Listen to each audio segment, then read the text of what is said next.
So in this lab demonstration, we are going to implement a circular queue.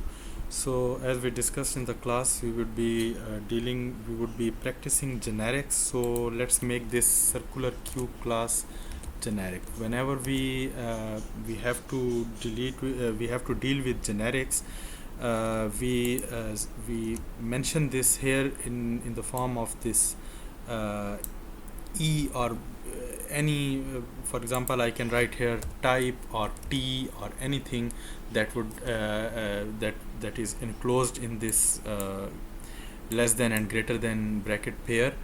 So it basically tells the compiler that this class, CircularQueue class, it can deal with generics. Okay, we discussed this generics in the class in a class session where we discussed that whenever we have to whenever we need to use any type at the runtime, we just declare a circular queue of type integer or a circular queue of type any reference or objects or characters or strings or any type. We can declare and define a circular queue of that particular type at runtime. Okay, so what we actually need for to implement a circular queue, the fundamental attributes of a queue are one is its size. For example, the maximum size that this queue can be. Then we have an actual array to store the data elements. So when we have a data type, when we are defining the circular queue class for any specific data type, we for example integer, we declare the type of the array to store the values as integers. Let's suppose I call it circular queue elements. Okay, but since now we are not we are going to deal with generics, it can get any type, so we will mention here E. Okay, because we already told the compiler, sorry, I just okay, so this circular queue elements array is of type E, which is a generic type and which will get its actual type at the runtime when we declare the object of this queue class and we use the type in the declaration.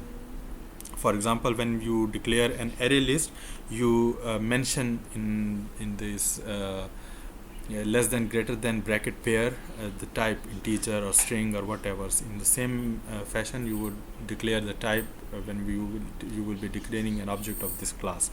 Okay, then after that we we need another integer to which will act as the rear end of the queue, and another integer which will act as the front end of the queue. And then we need another integer which is useful, which is not mandatory but it's useful in most cases, which is the current size of the queue, like or the number of items residing in the queue currently. So in this way, these are the main attributes, fundamental attributes of circular queue class. Then we define a constructor for this class, which would be circular queue, and we will pass it let's suppose we pass it a size, and it would initiate some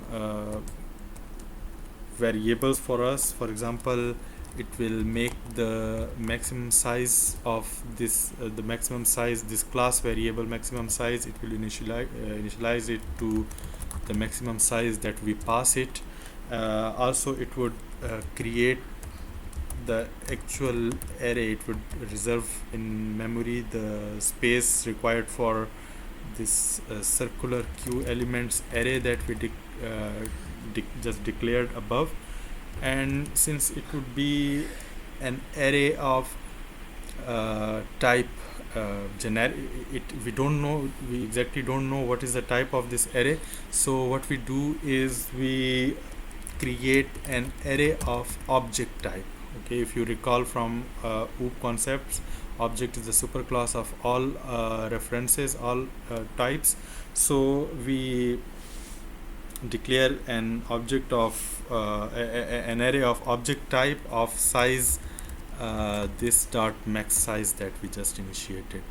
And then since this circular queue elements array is of type generic, but we are making an array of type object, so we must cast this into our generic type. So we have a generic type array, so we cast this object type array into the generic type. Okay, what's this?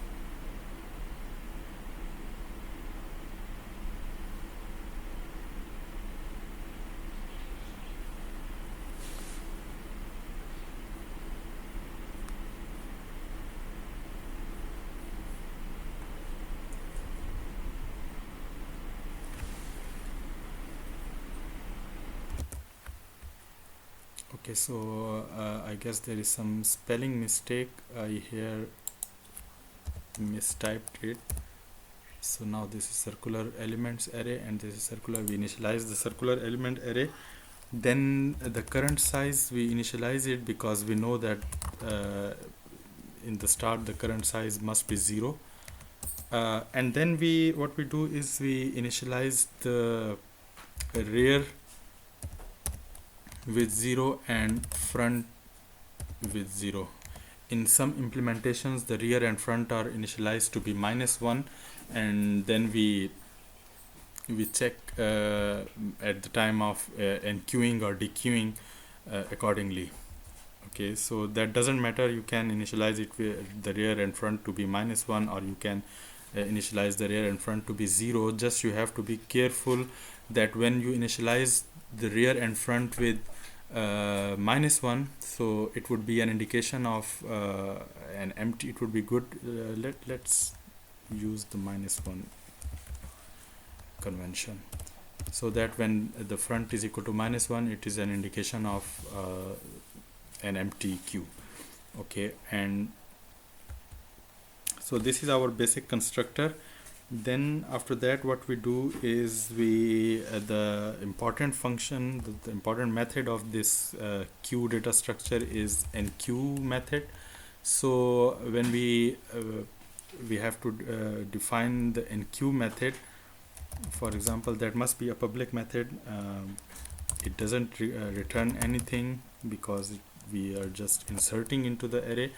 And now here we are passing the value. So if you recall from the linear queue or a queue implemented for a specific data type, then we pass that variable of the particular data type of which that array of which that queue is the data type for which the queue is constructed. But since here we don't know the exact data type until the runtime, so it is dealing with a generic data type, so we pass it the generic value. So let's call it an item. So we are passing it a generic item of type E, of type generic. So now before enqueuing, we have to, first of all, we have to check if the queue is full. So let's suppose we use the isFull method to check if the queue is full. We are going to define this isFull method soon. So if the queue is full, then we simply, what we do is we print out a message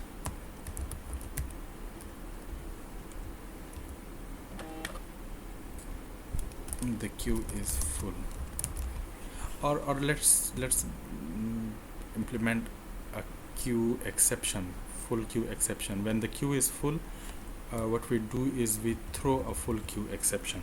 Okay, so throw new queue full exception. We have to define this queue full exception, which we will be defining soon.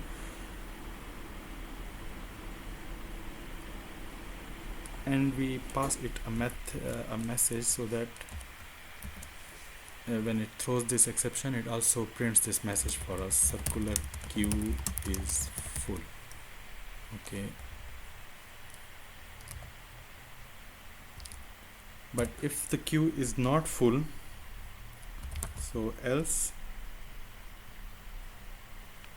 what we check is, else if the queue is not full but this is the first entry into the queue, so else if front is equal to -1 and rear is equal to -1, then what we do is we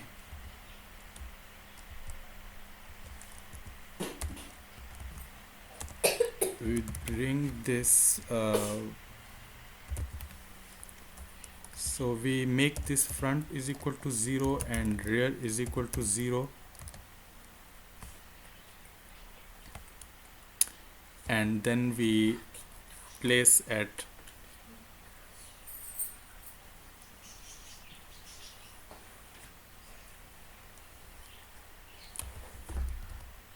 we make both of them 0, and then we add the value at the circular queue elements array at the rear index of the circular queue elements array.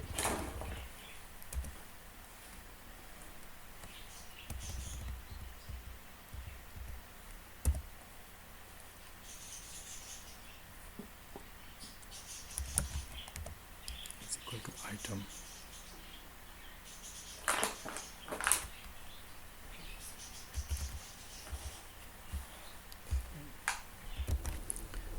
So we insert the item at the rear location, and then we increment rear by rear is equal to rear plus 1 modulus maximum size.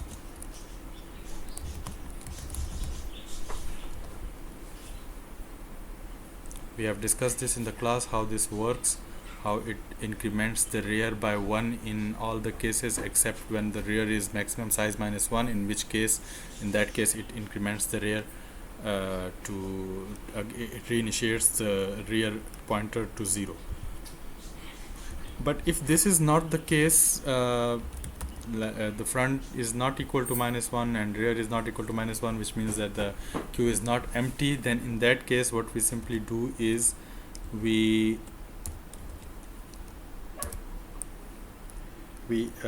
place the element at the rear end of the array, and we increment this rear by the same using the modulus operator, and we also increment here the current size of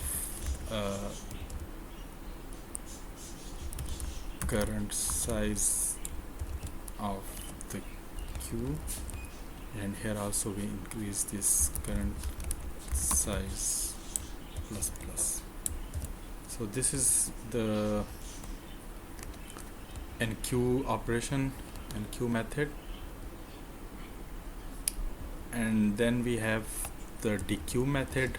So the dequeue method essentially returns a type which is in this case E.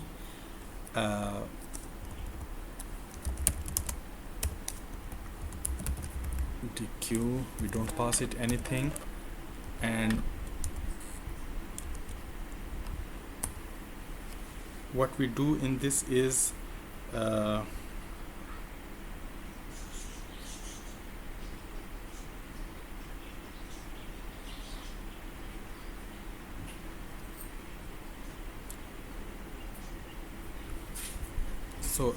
in this dequeue, first of all we have to check for the emptiness of the queue. So let's suppose we have a method is empty, which checks if the queue is empty by comparing the current size to comparing the current size against 0. If the current size is greater than 0, then it's not empty. If the current size is equal to 0, then the queue is empty. Okay, so if is empty, then what we do is we throw a new exception, queue empty exception, let's call it, with a method with a message CircularQueue is empty. Is empty.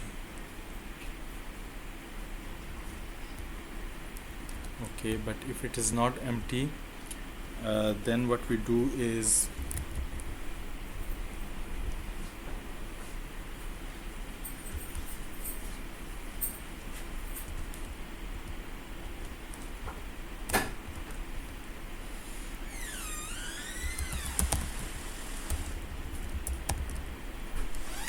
we first of all we retrieve the value from this array at its front end, circular elements of front.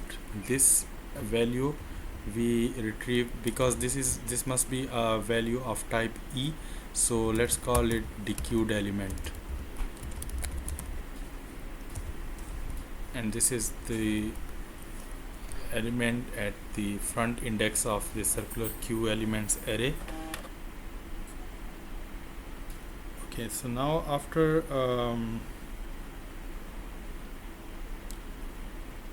after we have dequeued this element, we have retrieved this element. It's optional, you can nullify. For example, I nullify this by doing circular queue element of front is equal to null, or you can leave it as it is, because garbage collection will do its work and nullify it when it's no more needed. So after that, what we do is we increment the front also like we incremented the rear. So instead of doing front plus plus, what we do is we do the same procedure here, front plus 1% maximum size. We update the front in this way.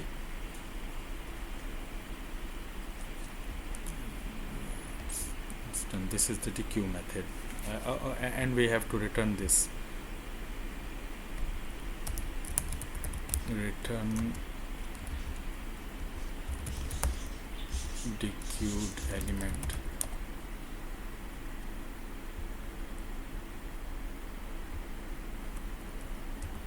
Alright, so okay, let's now define the auxiliary method, which were is full, and what it does is basically it compares current size is equal to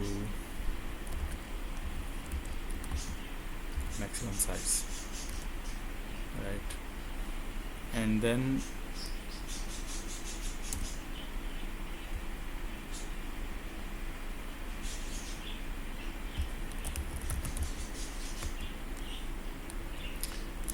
we have the is empty method. So what it will do is it will return current size is equal to 0.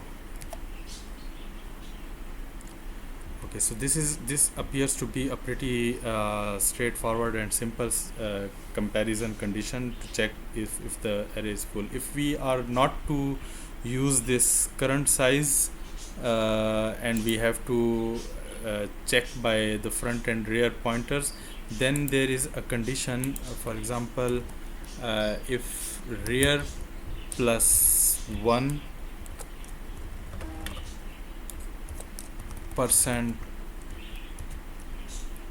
maximum size is equal to front. This condition also checks if the if the array is if the queue is full. Okay, but we will follow the simpler notation, and then we have to define our exception classes. So I call it public class queue empty exception, queue full exception, and since it is an exception, so it must okay, before defining this exception, let's define a method toString so that we can print this circular array. So let's call it public string toString, and it would just return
so we use the built-in method of arrays class, the toString method, and it would convert this circular queue elements array of generic type to string and return. Then we define the exceptions. So this is one was the queue full exception, and it will since it's an exception, it will extend runtime exception class.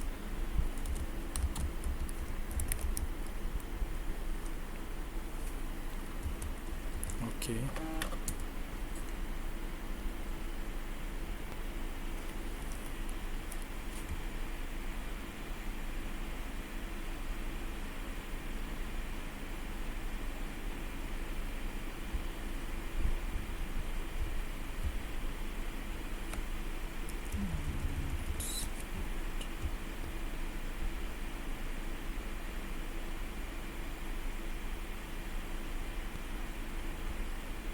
Okay, it will just complicate this program somehow. So let's end our class here, and instead of throwing exceptions, we for the time being just print method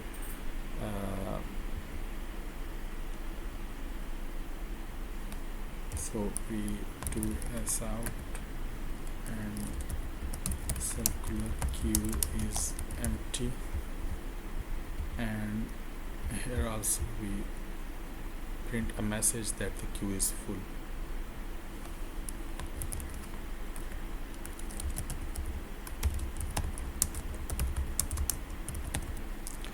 Okay, so I think this class is done. Okay, here it has a problem.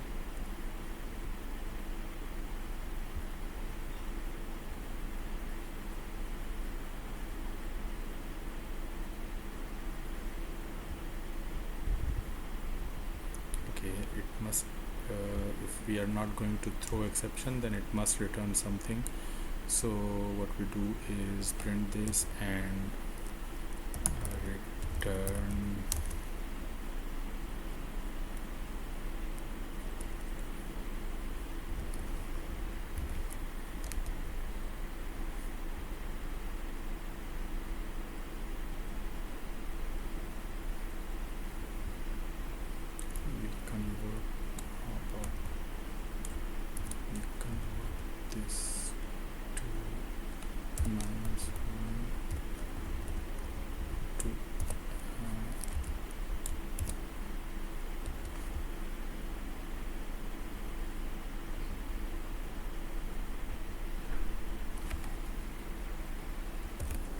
Okay, here what we can do is we return uh,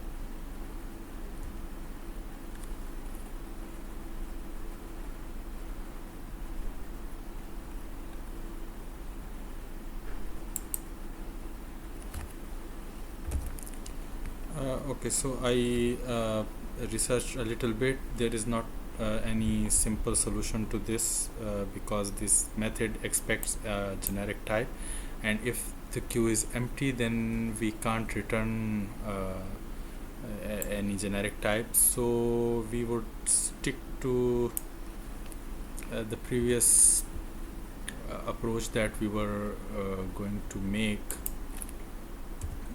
We have to uh,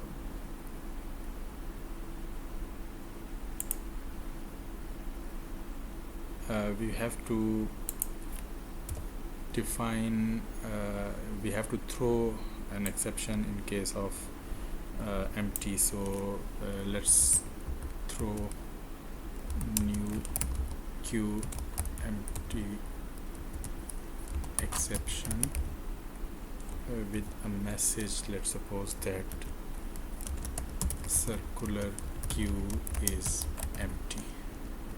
So in this case we don't need to return anything. Okay, so this queue empty exception we would be declaring here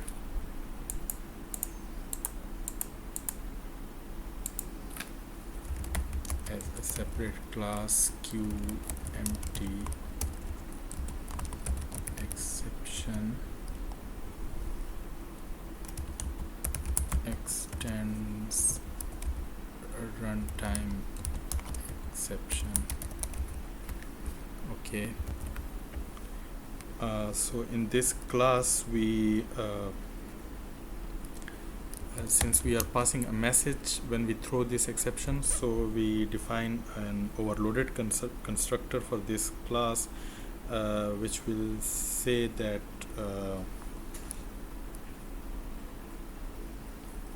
queue full exception, and it has a string s, let's suppose, and in this method we say that just call the superclass of this class, which is runtime exception, and pass that this string s. Okay,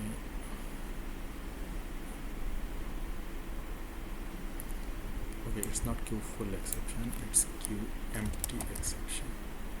So now it's a constructor. Similarly, for a queue full exception,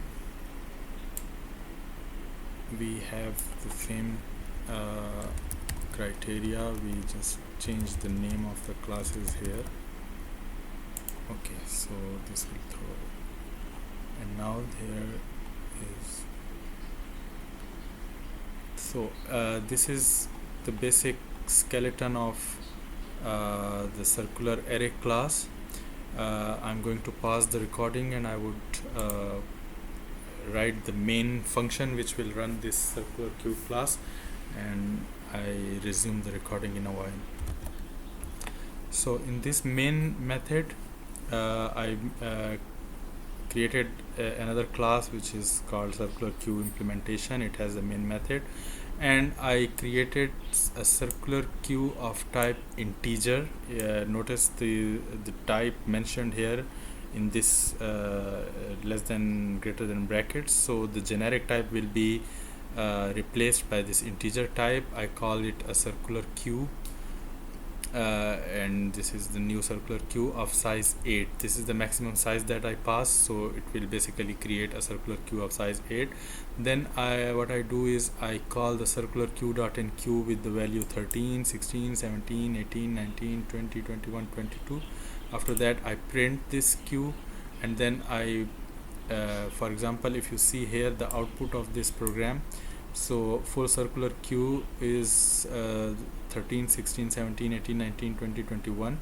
Dequeued following element from circular queue 13, because 13 was the first one to be entered, so it is dequeued first. Okay, and then I circular queue dot dequeue, and then circular queue dot enqueue 23. Okay, let me go through this once again. Okay, it is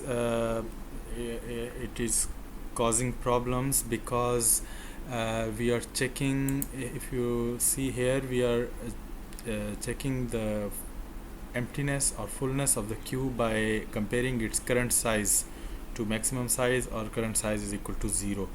But in the queue method here, I forgot to decrease the size of the current size after our dequeue operation. So we dequeued a value from there, but it didn't decrease the size, so it gave the error of queue full, although it was not full. So let's check it again. Okay, now if you see 13, 16, 17, 18, 19, 20, 21, 22 are enqueued, then we dequeued 13 from the list. So after notice that the rear would be here at 22, and 13 is dequeued because front was here. 13 is dequeued. Now front is at 16, and this place is virtually empty. So when we enqueue circular queue dot enqueue 23, so this 23 comes up in the start of here at the rear, because rear was incremented, so the rear was reinitiated to 0. The rear came here, and this 23 is enqueued. But if we dequeue again, dequeued following element from circular queue, and we dequeue again, so dequeued, which element would be dequeued? 16, because the front was after dequeuing 13, the front was incremented and it was pointing to 16, so 16 is dequeued. And if we check the circular queue here, so it is giving 23 null and then 17, because in the dequeue method we did here the circular elements of front is equal to null. So because of this, it is nullifying whatever value is dequeued, and then the value at that index in the array is made equal to null. So this is the basic working of a circular queue. Thank you very much.